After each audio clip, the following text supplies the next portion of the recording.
So, Stephanie, your Christmas gift came early. Sure, we on this McDonald's gospel tour, but your gift dropped in October.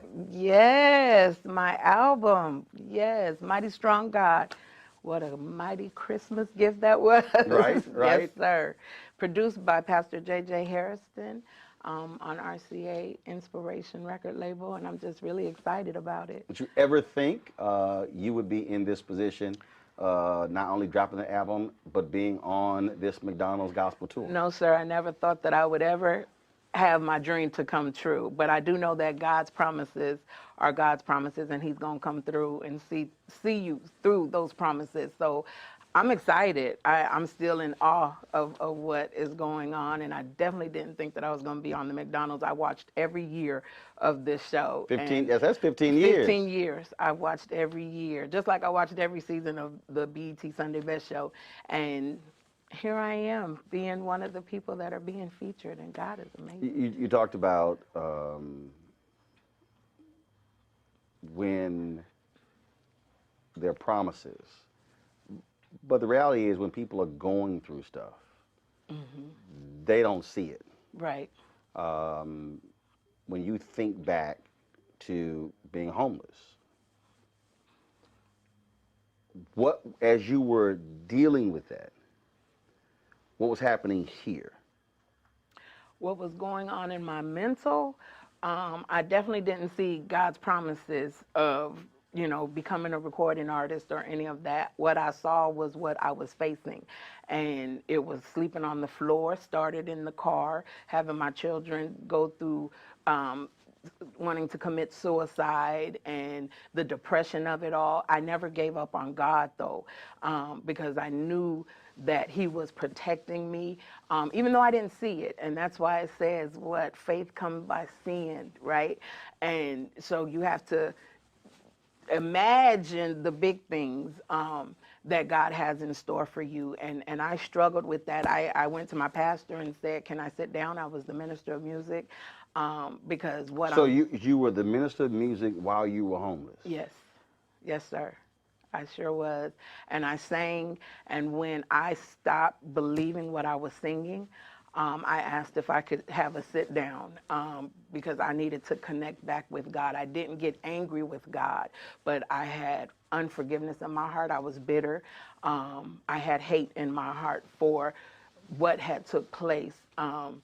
My father died. I had just had a major surgery of having cancer, and my dad died a week after I came home, and he had a great bill of health. So it was, and then I lost my home like 4 days later by loved ones, and that hate started, grabbing a hold, and for me to hate someone and then be singing about God making a way, it wasn't connecting for me. So I personally had to have a sit down, and it wasn't no sooner, probably a couple of 2 years later, that I came in contact with the late Reverend Bishop. He was Bishop Reverend Rance Allen, and he told me about my Job season. I was in a Job season, and even though they slay me, yet will I trust him.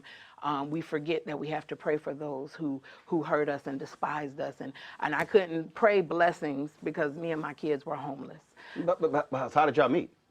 The Bishop, Rance Allen. Yeah. How did you meet Rance Allen? He came and did a revival, and they asked me to sing.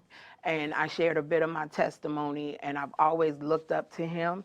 And I shared a bit of my testimony. I didn't go into a whole lot, but he said he saw the hurt. He could hear the hurt. But he also told me that once I forgive and start praying for these that have hurt me, God would open up doors. And probably 6 months later, God opened up the door for me to be on BET Sunday Best. It's hard for a lot of people to hear that and go, yeah, but how could you not be mad? Right. How could you not be angry? And you said you were not mad at God, but you were mad at people. Mm-hmm. I was mad at the ones that had hurt me, who, it wasn't God.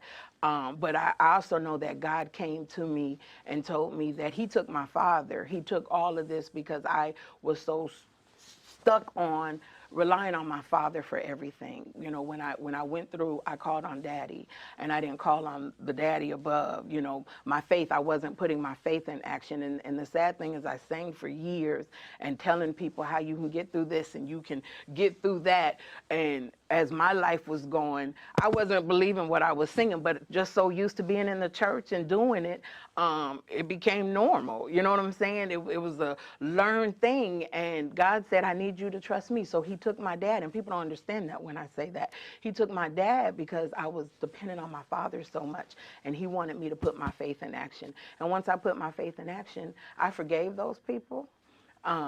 I have no animosity towards anybody, even not just those people that put me out and my children out, but church and all that. I forgave all that, and I said, well, God, for you I live, and for God you I die, and I just want you to have your way in my life. And he started opening up doors, even in the midst. And just because he opened up these doors doesn't mean that I still don't go through stuff. And people have to understand that. You know, we still go through struggles, and it's just putting our faith in action. This is the Inspiration Gospel Tour. Yes. And when you think about gospel music, when you think about people who have attended or watched this tour over the last 15 years, how does the music actually inspire? I believe the music inspires the people because it gives them hope. Like we're doing the Christmas celebration, and it's giving people that may not have a family and the joy and feel the love. Here we're being able to express, you know, all this happiness that's going on, even in your hurt and even in your pain. And I know it's hard to do that. But I think that music, when you let it manifest in your spirit, whatever the song is, I think it just brings a whole much of love and light. So when you said when you went to your pastor to reconnect, that was interesting about that is, did you step away? Did you say, you know what, I need to be refilled, I need to be revived? Because there are a lot of people who, people don't think about it that way, but the reality is there's church that people see on Sunday, then there's Monday through Saturday church. That's actually work. And folks get burned out, and they have to. There was a pastor in D.C. who said, "If I don't take the sabbatical, I probably will leave the ministry." He needed. He said, "I'm empty." He said, "I have nothing left." He said, "I need to step away from this. I've got to get refilled." A lot of folks don't think about that when you talk about those who work in ministry, who don't realize that they're carrying the burdens, and everyone is asking them, "Oh, please pray for me." But then it's like, yeah, but who's going to pray for us? Yes. I didn't leave the church. I just asked to sit down for a few months to reconnect and to allow God to minister to my heart. And so you stopped singing in church?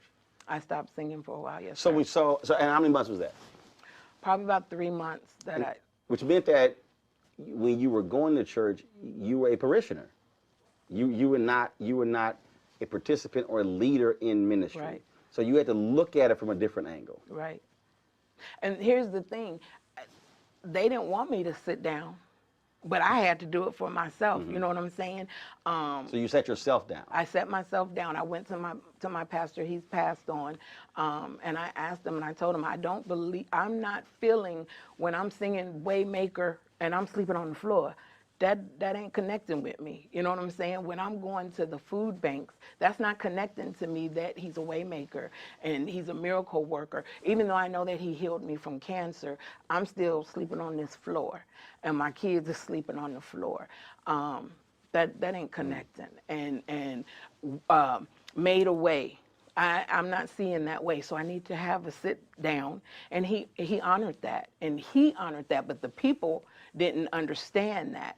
And I started looking at because who's praying for me? And I know I had a praying pastor, but the congregation, it was always gifts that we give. And I was empty, and I was bitter, and I was hurt, and I just was, but I never said, God, I'm mad at you. you know, because it was working for my good. I just didn't see it. And here I am today. It worked for my good. You know. And see, one of the things that I love it when I was talking to somebody years ago, and they were talking about Bishop Jakes in the Potter's house, and I said,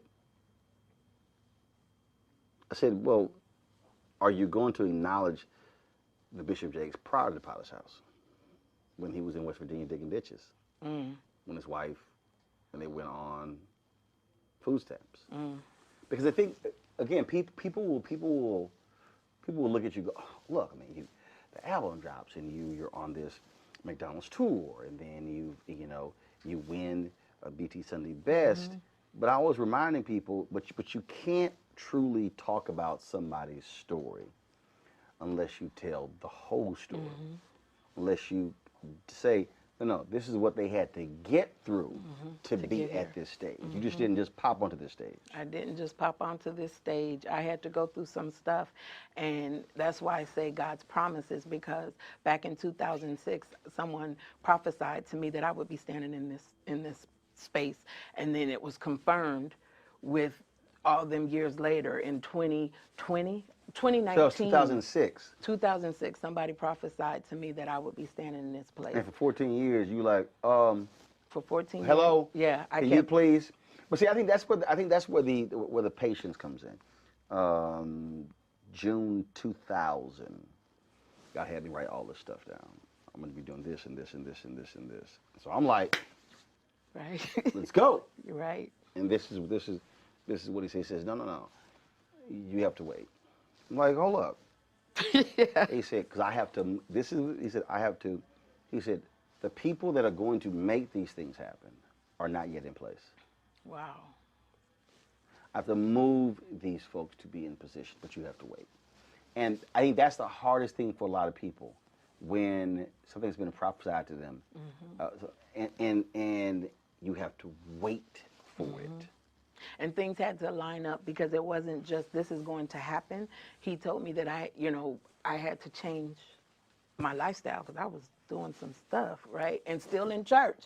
And I was singing in the clubs, and I was partying. My mother had died in 2004, and I began to do prescription drugs just to ease the pain. And when that wasn't enough, I started drinking to add on to it. But I would still sing, and nobody knew that I was hurting. You know, my mom is gone and I'm hurting, but to minister to the people, you know what I'm saying, is what I was taught. You got to minister, you have the gift.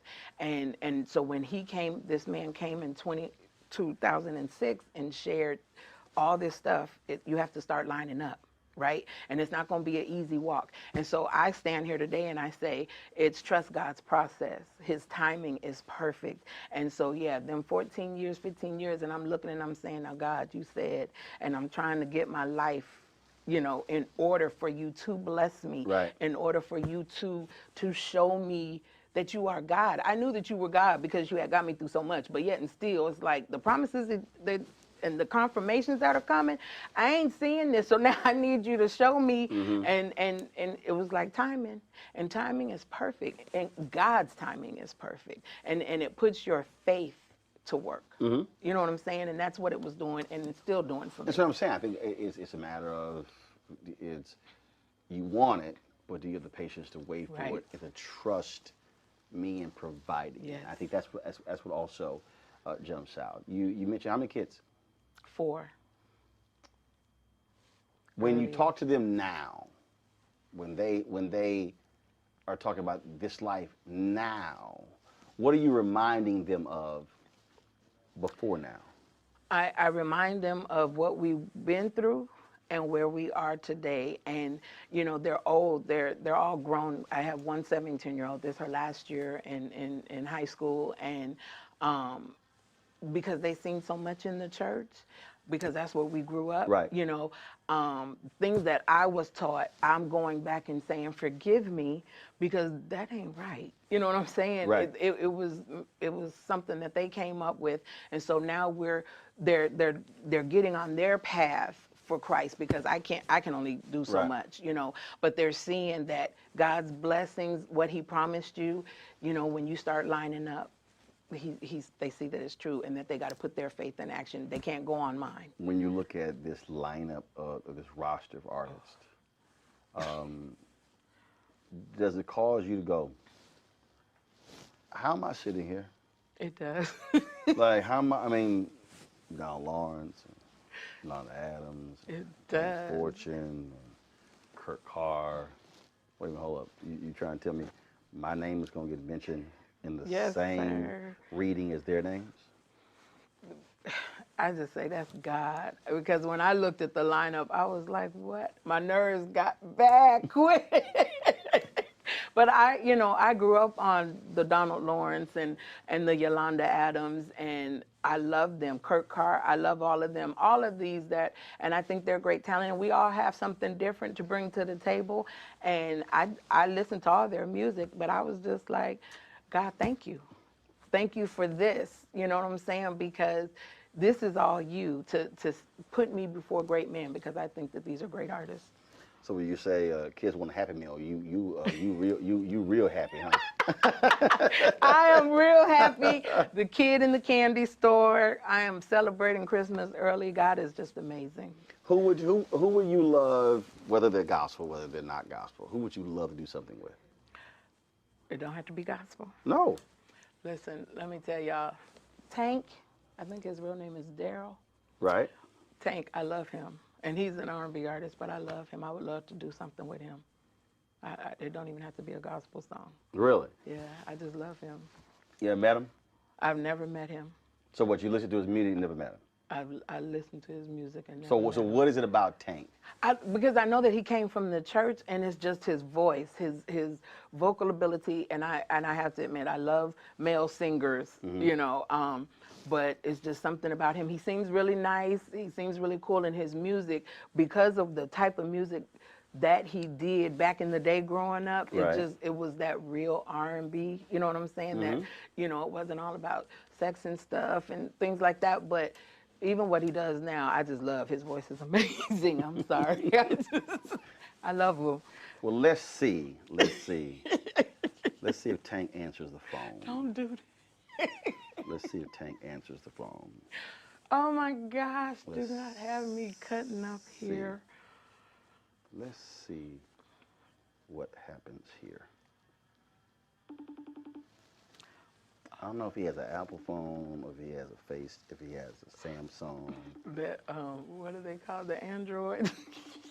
Yeah. So let's see. Oh my gosh. He may answer. If he don't, we're gonna leave a voicemail. Okay. We're gonna leave a voicemail. Look at you. What? Rolling by. Sorry. Like. No, I'm calling him. Oh my God. Okay, hold on. Let's see here. All right, we're gonna do this here. We're gonna see if he answers this here. Sophie. Hello? Tank. Yep. Roland Martin. What up, Doc? I'm sitting here I was just FaceTiming you. I'm sitting here doing an interview in Houston for this McDonald's gospel tour. And there's a sister on here. She won BET's Sunday Best. She was homeless. She went through all kind of drama. Dropped a new album last month. So I'm interviewing her, and I said, her name is Stephanie Summers. And so I said, name me an artist, gospel artist, non-gospel, who you would love to do something with. She started having heart palpitations, and she said, Tank. And I said, well, have you ever met Tank? And she says, I ain't never met Tank. I don't know Tank. All I know is she was just going on and on and on. Oh and I said, well, you know what? We're going to call Tank. And she thought I was lying. So I'm gonna pass her the phone so she can just say, hey, Stephanie, that's Tank. Hi, Tank. How you doing, Stephanie? Oh my Congratulations gosh. to you. Thank you so much. Oh my gosh. Oh my gosh. I love you so much. I love you. I love you too, then, shoot. Yeah. I told Roland, I love your music. I follow you. I listen to your music. You in my playlist, sir. And I love the Lord. Well, let's figure out how to get get something done. Yes. Oh, yes, yes. Yeah, we make that happen, man. It's easy. We gotta stick together. Yes, sir. Oh, yes. And I said, and it don't have to be gospel. I'm Well, just. you know what? It's like, I was raised off on commission, and I know. so I've always been progressive in terms of my my conversation. You know what I mean, when it comes to the spiritual part of it all. So Yes, sir. I think there's a way to communicate that, man. There's formulas from our OGs, BB and CC, and Yes. of course, like I said, commission, and from Fred, and Yes. of course from Kirk. Like there's formulas. You know what I'm saying? That Yes, we can tap sir. into, and it can be really dope. So I'm with you. I'm Oh, rock with you. thank you so much. I love you so much. Oh my gosh. Make sure Roland give you my information. I will. You got it on speaker? Yep. Yes. Okay, yeah. Take my information. Text me. Let's figure it out. Thank you so much, Tank. All right. Oh my gosh. All right, Tank. Take care. Brother, appreciate you, man. Not a problem, bro. Not a problem. Oh my gosh. All right, peace out. Yo. Listen, I'm almost 50 years old, acting like a little kid. This is okay, I'm sorry. Oh my God. I did that with you too. So You did what? all this that I'm doing right now. When they said I was interviewing with you, I went into like complete kid mode, okay? Well, I was trying to be professional. I'm gonna hook you up and Oh give you my Tank's gosh. number. Okay. Oh my gosh. Okay. I done cried already, so I can't. I gotta go rehearse with my makeup on. It's all good.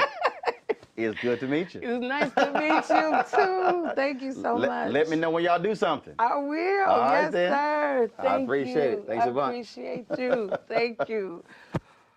We good?